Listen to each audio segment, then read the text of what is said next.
আসসালামু আলাইকুম, সুভাষ কিচেন থেকে শোভা বলছি। প্রথমে মশলাগুলো তৈরি করে নিলাম,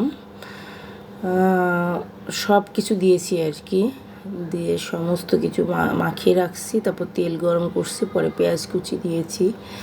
পেঁয়াজটা একটু লাল লাল হলে কাঁচামরিচ দিয়ে দেবো, একটু কাঁচামরিচ কুচি দিয়ে দেবো। আমি মেন কথা আপনাদের সাথে যেটা রান্না নিয়ে আসলাম সেটা হচ্ছে আলু দিয়ে চিংড়ি মাছ।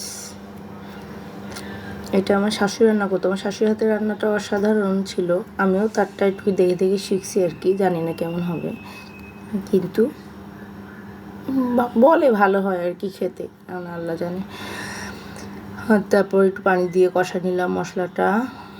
কষানোর পরে চিংড়ি মাছগুলো ভালো করে বেছে রাখছিলাম, শিরাগুলো ফেলাই দিচ্ছি, তো দিয়ে দিলাম এগুলো ভিতরে দিয়ে ভালো করে কষাচ্ছি।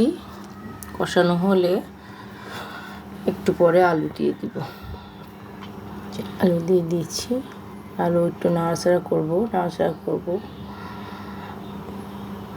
একটু হালকা নরম নরম হয়ে আসবে, তখন আলুর ভিতরে পানি দিয়ে দিব।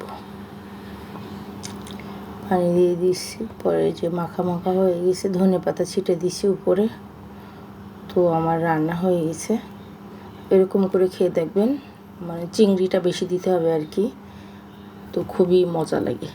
এই রান্নাটা খুবই মজা লাগে। এটা ইলিশ মাছ দিয়েও করা যায়, চিংড়ির বদলে ইলিশ মাছ দিলেও অনেকটা টেস্ট লাগে। আমি ঢেলে নিচ্ছি, যে দেখতেই তো টেস্ট হয়েছে আর কি, খেতেও মজা হবে ইনশাল্লাহ।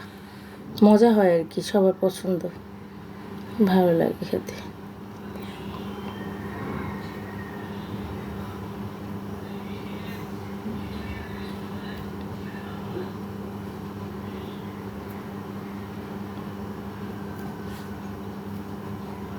সবার ভিডিওটা ভালো লাগলে আমার পাশে থাকবেন, আমাকে সাপোর্ট করবেন। আসসালামু আলাইকুম।